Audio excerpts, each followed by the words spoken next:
Alright, squaddies. Now, I'm starting this video a little bit differently because today marks the beginning of probably the most dangerous part of the journey for the Fearless Slayers. Because today, we're beginning the Fearless Slayers Bestiary entries into the Maelstrom. A couple of things before we get going. The Maelstrom, as you can tell, Sheltered Frontier is Tier 1, Tier 2 is the Monstrous Verge, 3 is the Yonder Keys, and 4 is the Uncharted Reaches. By process of elimination, or, addition, that makes the Maelstrom Tier 5. You'll notice the exclamation point. I'll talk about that in just a second. Now, the thing about the Maelstrom is that there are 3 islands in the Maelstrom at any one time. There's 3, with the exception of the Sheltered Frontier and the Monstrous Verge, there are 3 islands in the other 2 sections. So in the Yonder Keys and the Uncharted Reaches, there are 3 islands. The Maelstrom actually has somewhere in the neighborhood, I think, of about 8 islands, but only 3 of them are accessible at any one time. One of them is always accessible. That's the Dyadic Drift. That's part of what the exclamation point is about. The other 2 islands rotate out on think about a weekly basis. For example, it's 2 weeks. Every 2 weeks, one of these islands will rotate out. So right now we have Amber 0, Amber 00, and Viridian 14, which is only here for 2 hours at the time I'm recording this. Like I said, the Dyadic Drift is always accessible.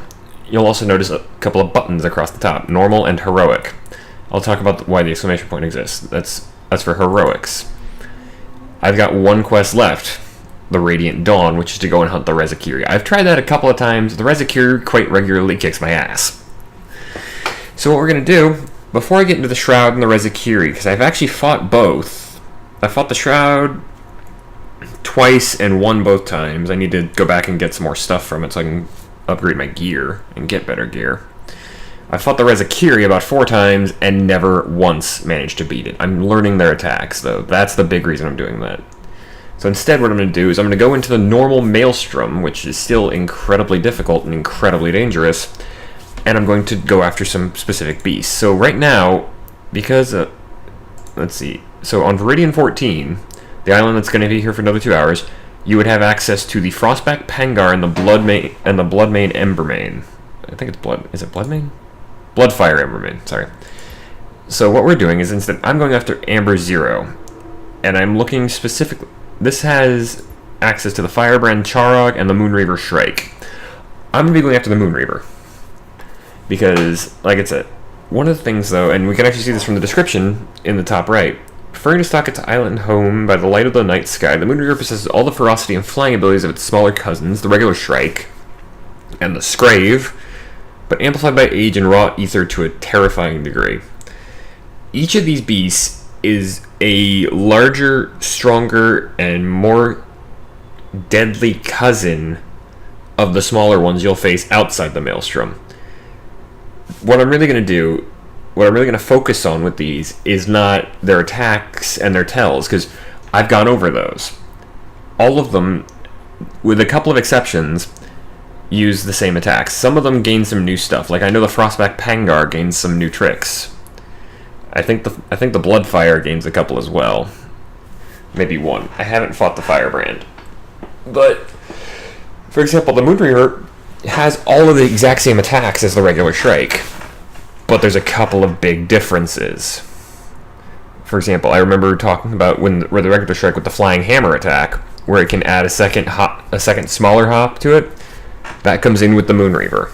But let's see if we can find a team. Depending on how long this takes, I might just cut straight to the hunt. Here we go. There's a ram.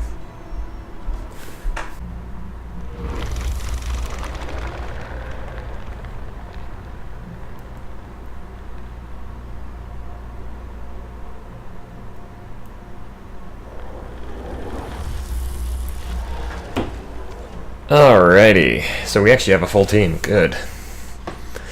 Now we just have to find the Moonreaver. But the big danger with the Moonreaver is that, aside from the extra hit on the air hammer, or the flying hammer, is it adds a couple of extra tricks. For example, when it goes to do the backhand swipe that the regular Shrike does, after the backhand, it also, if it does a backhand with its left, it will follow up with a right wing swipe.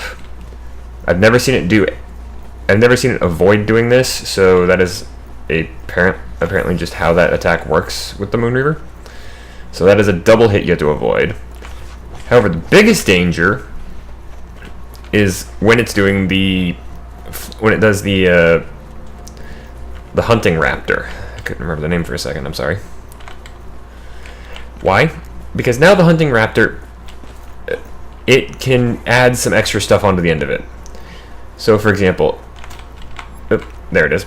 Yeah, you can already see it's bigger, quite a bit bigger. It's as tall as the trees, actually. But, for example, at the end of the hunting raptor, it can do one of three things.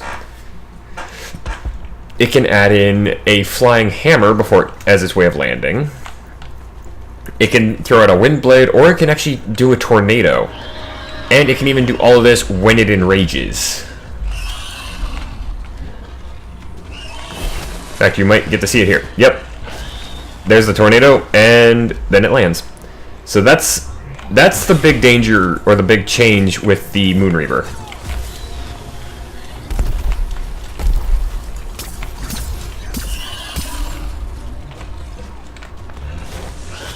Tornado coming. There's just the relocation again. The claw swipes. There's nothing new about those.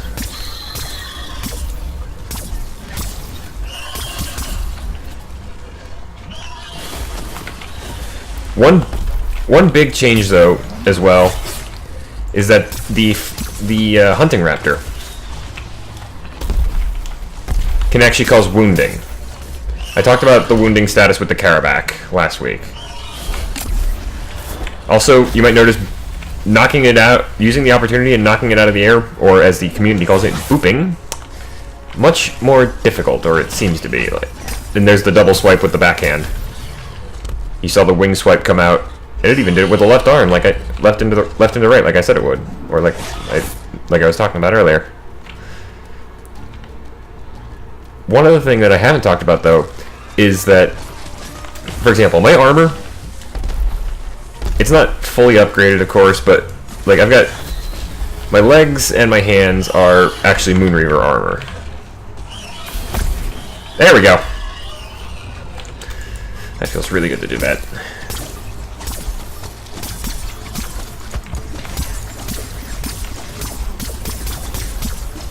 It's already enraging. And it's already going into the hunting raptor. Now, it doesn't have to add anything onto the end of it, but it can. That's why you want to be careful if you're the pike user. If you're the one responsible for knocking it out of the air like that, you want to be careful because it will just mix it up a lot. Oh good, the hammer user got it that time. But one thing I haven't really talked about, again, I've got all of my armor that you see me wearing is from Maelstrom beasts. The helmet is a Razorwing Carabac helmet. The legs and arms, as I said, are Moonreaver gear. And then the chest piece is the Deadeye quill. Is from the Deadeye quill shot.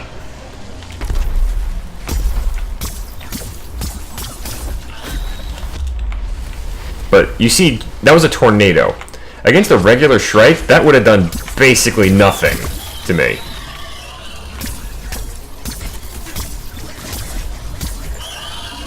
Which means, of course, that these beasts of the Maelstrom hit much, much harder. You'll also see it probably as this fight goes on. As the thing enrages more and more often, it seems to get a lot faster.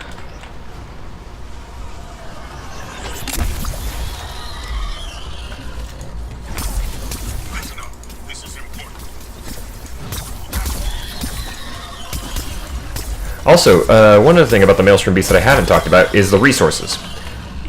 There's a lot more resources to gather from them. For example, I got a perfect moon mantle there, which is good because I think I needed one of those.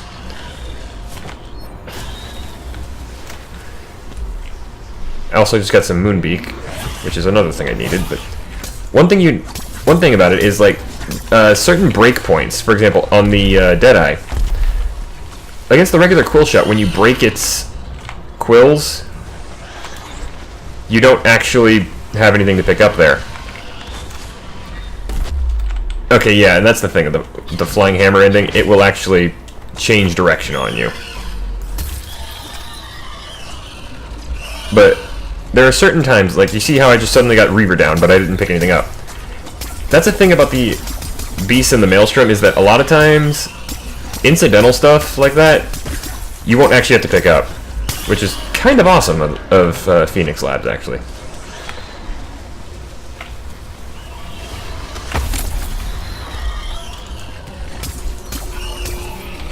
And just like that, we've already beaten it.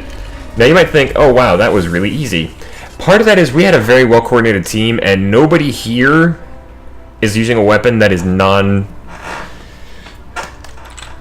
here is using a weapon that is outside of the Maelstrom. Also, you see me saying GH. You can say GG, that is actually fully acceptable. I prefer saying Good Hunt, which is what GH stands for. These Maelstrom videos where we get victories like that will probably be pretty quick, because they're simple enough. Like I said, most of the beasts don't gain any new abilities. A few of them do, like I said, the Frostback and the Bloodfire. They gain some new tricks, and I'll talk about those when we get there, depending, because that's one thing about the Maelstrom. As the islands rotate out, I don't necessarily have all the time I need to learn all of the new tricks and new effects that behemoths gain. So I'll talk about which ones I can learn. There might be gaps in the coverage from now on. I'm still trying to get my weapons and armor upgraded to fight the Rezakiri. I might before I do that, I might just do like a quick little time lapse of the thing killing me several times, because the Rezakiri, it's a hard fight. So let's do a quick recap again. Yes, I know Open Beta is live. What do you think I'm playing? Anyway, quick recap. So the Moonreaver Shrike has no new attacks. It just has a couple of extra tricks. As I said, the Hunting Raptor is the big change. If you get hit by the claws on the Hunting Raptor, there's about a 95% chance you're going to end up bleeding, or wounded is what it's really called. Remember, with that, you take a little bit of damage over time, or not over time, I'm sorry, scratch that. You will take you'll take some damage using stamina. You'll take a big chunk of damage if you run out of stamina, and you'll take another big chunk of damage if you get hit while wounded. Get rid of it. You can heal in any kind of way you want. You can wait for the timer to run out, or you can just stand still for 5 or 6 seconds, and it'll go away. When I say stand still, that means stand there, don't attack, don't move, do not roll, don't do anything. I mean, roll if you have to avoid an attack, because it'll hurt worse, but if you just do nothing for 5 or 6 seconds, wound goes away. That's one change to the Hunting Raptor. The other big change is, as we saw, it can do one of 3 things while it's at the end of its flight. Namely, it can come down with an aerial hammer, or the flying hammer, depending on what you want to call it. If it does this, it doesn't add the second attack. It can also launch a tornado, at which point it'll hover once it launches the tornado, it'll hover for a second and then fly backwards and land. And then finally, it can also launch a wind blade. If it does the wind blade, it does the same. It ends the same as the tornado, where it fires the wind blade, floats back a little, and then lands farther back than where it was. The other big thing that you noticed the change on, as I said, was the backhand swipe, where it does the backhand swipe and then swipes again as a secondary attack with the opposite with its other arm. So as we saw, it did a backhand swipe with its left arm, and then brought in the right wing as a wing swipe. Let's see, anything else?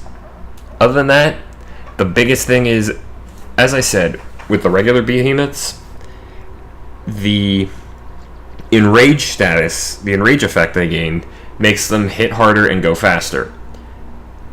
That's the same in the Maelstrom, except it's dialed up. It seems like the longer the fight goes on, or the more they enrage, the faster and stronger they get. There's actually I would actually say there's probably a hard limit on how fast they can go, Because eventually, there's not a processor in the world that's going to be able to deal with it, and they're going to become a quantum beast, at which point we don't fight them. I'm kidding, I haven't actually seen that. But yes, they get faster and stronger, and that seems to be a stacking buff as well. That might just be a heroic thing, I don't know. I haven't tested all of this. But that was our first journey on this channel into the Maelstrom, which we can actually see right there, I think. If you enjoyed, please hit a like or favorite the video. You can also leave a comment down below if you have anything you'd like to say. And if you want to keep up with me and never miss any of my current series, then consider joining the squadron by subscribing to the channel. That does help me out, and I really do appreciate it. As for that, folks, I have been D. We're into the heart of the storm now, and we're off the edge of the map. Until next time, folks, good night, and good gaming.